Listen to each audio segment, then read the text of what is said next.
Eto na mga kapatid, kasama ko na nag-iisang si Totoy Bato. How are you? Welcome here. Mukhang dibdiban to mga naging eksena natin Hindi, ngayon, ha? nagka-aksidente lang sa set. Mas malala pa sana nangyari pero mas okay na ito lang yung nangyari. Oo, syempre. I mean, iba yung dedication to the craft. And, well, how has Totoy Bato been? Parang patindi yung eksena nila ni Dwayne. Oo, mas times 2 ng lahat ng action kahit na ganito. Oo, wait, how did you manage? Of course, I have good directors and a good team. And of course, a wonderful cast. Yeah. Grabe, Manila's Finest. Maraming salamat. Grabe yung critically acclaimed na series. And then of course, we do know when we go TikTok live or whatever, we've been seeing, wow, Totoy Bato, si Totoy Bato. And ano yung parang ano no, joy that gives you? Humbling.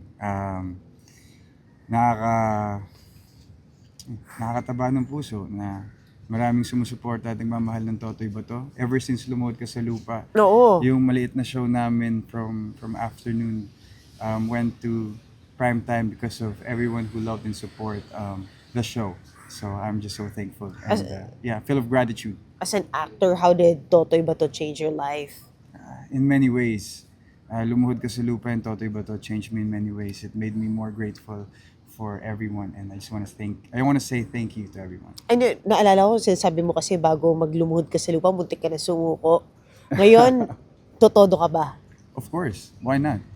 I'm here. That's good. Yeah. 'Di ba? I mean, how's the mindset? Yun yung gusto natin Ah. kamustahin.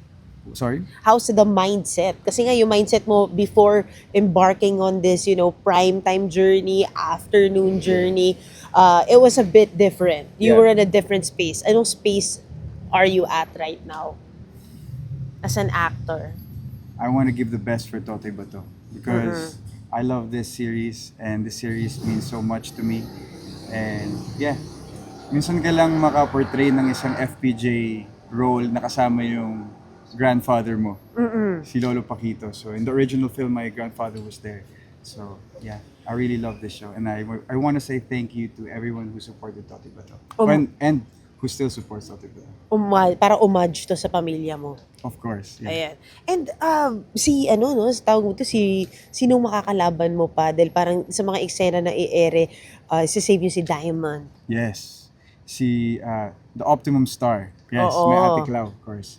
Wonderful actress and I'm so thankful that she's in my show.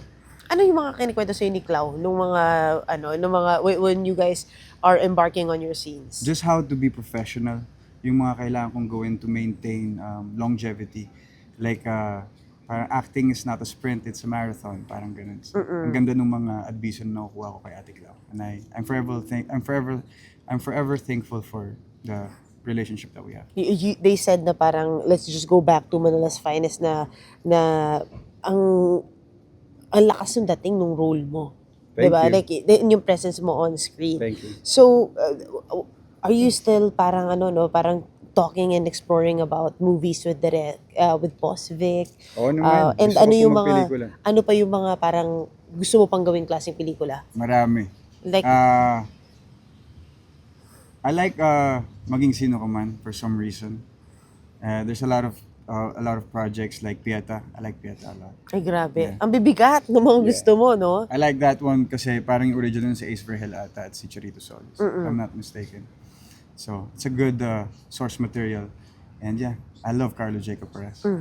You've been reading and brushing up on the past projects. Parang old soul ka, old soul na naman. dating ng mga projects mo. Yeah, I love it. Lumuhod was a whirlwind for me and a blessing, a surprise. And Totoy was trying to get better. And now you are. Grabe na yung, naalala ko, I try you my could best. barely speak in Kakayanin. Filipino. Charot. Kakayanin. Hindi ka nagtatagalog dun, di ba? Oo naman. Parang a year ago, 2 years ago, hindi ka nagtatagalog ngayon. Oo naman. Tuti, katagal mo na sa show. Pag live na lang Oo. medyo nag-i-English pero Oh, kaya pero- naman magtagalog. Pero nagsiswitch ka na talaga. Ang galing, Maraming galing. At natural na sa'yo. Uy, kamusta yung kapatiran nyo ni Diego? I love Jego. Alam mo, si Jegs is the first person when they asked me, hey, who do you wanna, go up against? And I said Jego. Kasi he looks like Bane. He has a figure of a Bane to me. Yeah. Yeah, so Yeah. parang pa-Batman ka pa rin. No, no. It's just like his figure is like a hulking figure. Oo. And I wanted to look like David versus Goliath. You know? At Like kaya- Rocky, diba? Rocky versus Drago. And about being an actor and kumbaga, you're really pushing yourself. Ano yung mga paghahanda mo dun sa mga eksena that calls for it? Just basically my team. My director guides me through the whole process. The team sets the mood, and see these people right here. These people right here help me every day of my life. This guy right here, when I arrive, he parks my car for me. He Wow. makes life easy for me. I mean, these people are the reason why I can perform this way, and I'm so That's grateful nice. for my team.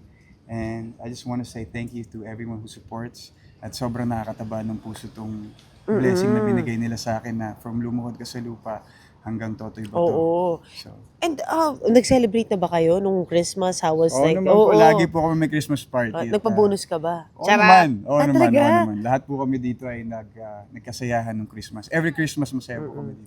Anong ano nyo? Anong pinaraffle Ito po nyo? yung producer namin. Oo. Sige tayo ng roll Jerome, call. anong pinaraffle? Anong pinaraffle ni Kiko sa staff? Marami tayo. Ano? tayong pinaraffle. Cash. Of course. Ayan, nabigay ka ng cash. Siyempre, give back. Yeah. What was your gift to yourself? More work, I hope. I want more challenging roles. I want everything. Bongga. And is there anybody like you're interested to work with? Anyone. Okay sa'yo. That's nice. That's great. Miss Yula Valdez is also I fantastic love in this you. one. Oo. Mahal na mahal ko si Tito. Grabe rin yung yung mga eksenang pinapagawa niyo sa A kanya. wonderful actress. Ate Cloud too. Kuya Jano, Tito Noni, Mon Confiado. I can go on. The list continues. Galing. Congratulations, Kiko. Maraming salamat. Thank you. Thank you. Mamaya pa kayo, no? Mamaya. Yeah. Kuya, We're gonna shoot picture and